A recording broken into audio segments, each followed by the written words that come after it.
Mood मुड़ाना बहुत सरल है, मन मुड़न आसान नहीं। बाल कटवा देते हैं, गंजे हो जाते हैं या बाल लंबे कर लेते हैं, यहाँ तक तिलक पोत लेते हैं, लेकिन मन में भेदभाव, जाति पात, समाज, ये वो करके एकदम भरा हुआ होता है मैल। ये जीवन होता है। मूड मुड़ाना बहुत सरल है, मन मुड़न आसान नहीं। व्यर्थ भभूत रमाना तन पर, यदि भीतर का ज्ञान नहीं। पर की पीड़ा में मोम सा, पर की पीड़ा में मोम सा, पिघलना है साधना, पाना नहीं जीवन को, बदलना है साधना। पाना नहीं जीवन को, बदलना है साधना। धुएं सा जीवन मौत है, धुएं सा जीवन मौत है, जलना है साधना, पाना नहीं जीवन को, बदलना है साधना। कहीं पहुंचना नहीं है, दौड़ नहीं लगानी है, बस यहीं रहते रहते अपने भाव को बदल दीजिए। मंदिर में हम बहुत गए पर तन यह मंदिर नहीं बना। इंसानों के बनाए गए मंदिर में हम जाते हैं नहा धो के, 4 दिन मांस नहीं खाएंगे, दारू नहीं पिएंगे, क्योंकि दर्शन करने जाना है। लेकिन प्रतिपल प्रति क्षण जो हमारे भीतर परमात्मा बैठा हुआ है, इस शरीर में हम कुछ भी डाल रहे हैं, गंदा गंदा सोच रहे हैं, द्वेष कर रहे हैं, लोभ कर रहे हैं, दुख पहुंचा रहे हैं, झूठ बोल रहे हैं, खान पान भी गंदा ले रहे हैं, दानों वाला भोजन कर रहे हैं, इसमें जो परमात्मा बैठा है उसका ख्याल हम कब करेंगे, जो भगवान ने मंदिर बनाया है शरीर। मंदिर में हम बहुत गए पर तन यह मंदिर नहीं बना। व्यर्थ शिवालय में जाना यदि मन शिव सुंदर नहीं बना। पल पल समता में इस मन का, पल पल समता में इस मन का, चलना है साधना, पाना नहीं जीवन को, बदलना है साधना, पाना नहीं जीवन को, बदलना है साधना। बदलेंगे ना? कथा के बाद शुरू करें आज से ही। कोई एक संकल्प लेंगे कि या तो झूठ नहीं बोलेंगे, या मांसाहार नहीं करेंगे, गुटखा नहीं खाएंगे, कोई एक ही बुराई तो इस कथा में हम जरूर छोड़ेंगे। सच्चा पाठ तभी होगा जब जीवन धर्म परायण हो। सच्चा पाठ तभी होगा जब जीवन धर्म परायण हो। श्वास श्वास धड़कन धड़कन से जुड़ी हुई रामायण हो। श्वास श्वास धड़कन धड़कन में जुड़ी हुई रामायण हो। तब सत्य पथ पर जन जन मन का, तब सत्य पथ पर जन जन मन का ढलना है साधना, पाना नहीं जीवन को बदलना है साधना। पति रूप में पत्नी में ही परमात्मा को दर्शन करें, पत्नी है तो पति में परमात्मा का दर्शन करें, पुत्र उपाधि पर है तो माता पिता में या गुरु में परमात्मा का दर्शन करें। जीता जागता परमात्मा हमारे सामने है, कहीं जाने की आवश्यकता नहीं।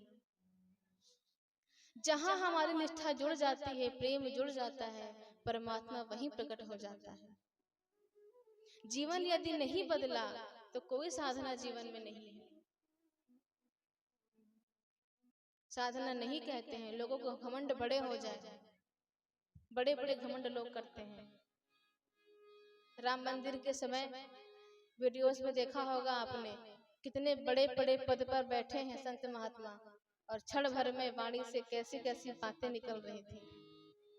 हमें ऐसे नहीं बुलाया, हमें वैसे नहीं बुलाया, किस बात का गुमान था। पल भर में दिख गई साधना। जाति के ऊपर, ऊंच नीच के ऊपर, भेदभाव के ऊपर, जो इन सबसे ही ऊपर नहीं उठा, वो सभी संसार में प्रभु को क्या देखेगा, वो आप लोगों को मार्गदर्शन क्या देगा।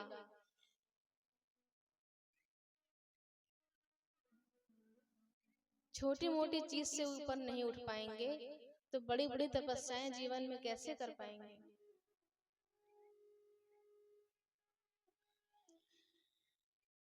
इतिहास गवाह है कि जब जब इस धरती पर संत या महापुरुष आए हैं, शायद ही कोई ऐसा होगा जिसके खिलाफ दुर्जन लोगों ने षड्यंत्र न रचा हो।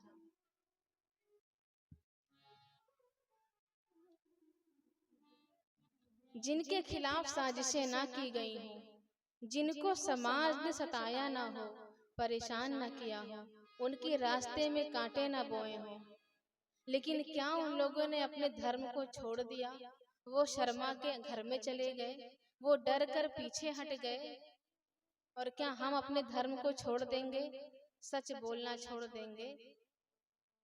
जिस जिस संत ने, महापुरुष ने समाज को जगाने का प्रयास किया है, सच्चा दर्शन समाज के सामने रखने का प्रयास किया है, सच्चा ज्ञान बोलने का प्रयास किया है, पाखंड के खिलाफ समाज को जगाने का प्रयास किया है, उसके खिलाफ आज तक साजिश न हुई हो, ऐसा कोई संत नहीं है, ऐसा कोई महात्मा नहीं है। जब जब भक्ति पथ पर बढ़ा है कोई, मीराबाई को देखिए कितना परेशान किया गया। और जब साजिशें रची जाती हैं किसी संत के खिलाफ, तो छोटे मोटे लांछन नहीं लगाए जाते हैं, सीधे सीधे उसकी चरित्र पे वार किया जाता है, ताकि समाज उनसे टूटे, समाज का उनके प्रति अश्रद्धा हो, वो समाज को जगा ना पाए, वरना ये खड़िया पटन की दुकान चलेगी कैसे। लेकिन कबीर साहब कहते हैं कि जो निंदा करता है उसके ऊपर स्वयं लाखों पापियों के पाप का भार होता है। इनके बोलने से कभी परेशान नहीं होना चाहिए, सहज होकर माफ कर देना चाहिए और अपना काम करते रहना चाहिए। किसी भी संत में, किसी भी महापुरुष में एक भी सद्गुण हो तो उसको अपना करके अपना कल्याण करना चाहिए। यहाँ वहां की बातों में ध्यान नहीं देना चाहिए। अगर कोई कथा कहानी में अश्रद्धा भी होती है, समझ में नहीं आता कि ऐसा हुआ कैसे होगा, अब हुआ हो या ना हुआ हो, आपको इससे क्या करना है। इसके पीछे जो प्रेरणा मिल रही है उससे हमको अपना काम करना है। बहुत लोग प्रश्न करते हैं, सच में भगवान खंभे से आ गए थे? अब भगवान खंभे से आए थे, नहीं आए थे, शेर बन के ही आए थे, या आत्म जागृति हुई थी, ये वहां तो कोई था नहीं, और ना इससे कुछ लेना देना है आपको। हमको तो सीखना है कि प्रहलाद जी की निष्ठा कैसी थी। जब उनके स्थान पर हम पहुंचेंगे तो खुद स्वयं समझ जाएंगे कि क्या हुआ था क्या नहीं हुआ था। तो हमको पंचायत में ज्यादा विश्वास होता है, हमारा मन लगता है, लेकिन प्रहलाद जी की तरह कर्म कर ले इस पर मन नहीं जाता है हमारा। मीराबाई को सच में दर्शन हुआ था। आपको सच में कभी दर्शन हुए भगवान के कि नहीं? आप भी करके देख लो, मीराबाई की तरह मग्न होके देख लो। भगवान पक्षपाती तो है नहीं, अगर उनको मिले तो आपको भी मिलेंगे, बशर्ते हम बनकर तो दिखाएं। अपने जीवन की बाधाओं को तोड़ के तो दिखाएं। बाधाएं सबके जीवन में आई थी। जब महात्मा बुद्ध ने त्याग किया था घर का और लोगों को जगाया, जब लोग जागने लगे, जुड़ने लगे उनसे, तो दुर्जन आत्माओं ने उनका भी कितना कुप्रचार किया। उनके खुद के भाई ने उनका कुप्रचार किया। एक वैश्या के साथ उनका संबंध, ऐसा कुछ बातें फैला दिया। महात्मा बुद्ध, सिद्धार्थ, जिनका विवाह एक राजकन्या से हुआ था, यशोधरा से, जो इतने बड़े राजा हैं, राजकुमार हैं, सुंदरी इतनी पत्नी है यशोधरा जैसी राजकन्या, उसका त्याग करके वो जंगल में बुद्धत्व को प्राप्त करने के लिए गए हैं, और उन पर हम एक वैश्या का लांछन लगा रहे हैं। कितनी नीच दुरात्माएं होंगी वो, थोड़ी तो अक्ल रखते उन पर लांछन लगाने का। मीराबाई के चरित्र पे उंगली उठाई गई। क्या लोग उस समय उनसे नहीं टूटे होंगे? समाज उनसे भी टूटा था, लेकिन कौन लोग टूटे होंगे? जो लल्लू पंजू थे। उस समय समाज टूटा, लेकिन आज कितने जुड़ गए। लोगों ने कृष्ण को भी नहीं छोड़ा। उस समय तो दाग लगाया ही लगाया, चोर का कलंक लगाया, रणछोड़ बोला, रसिया बोला, छलिया बोला, चरित्रहीन बोला। इसको किसी से भी प्यार हो जाता है, एक नहीं दो नहीं हजार को भी नचाता है। क्या क्या लोग बोलते थे, और विरोध धर्म के लोग आज भी लोग लांछन लगाते हैं। तो क्या कृष्ण ने अपना काम छोड़ दिया था? उस नाम को अपने सर पर रख लिया था?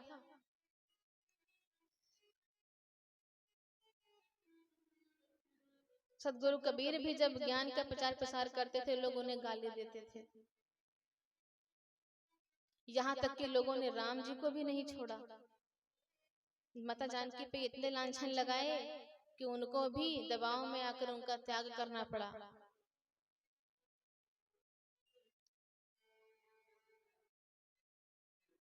बुद्ध पर लांछन लगाने वाले आज किस नीच योनि में हैं, कीड़े मकोड़े की योनि में है, मुझे नहीं पता, लेकिन बुद्ध आज भी हमारे हृदय में करुणा के केंद्र बनकर विद्यमान है।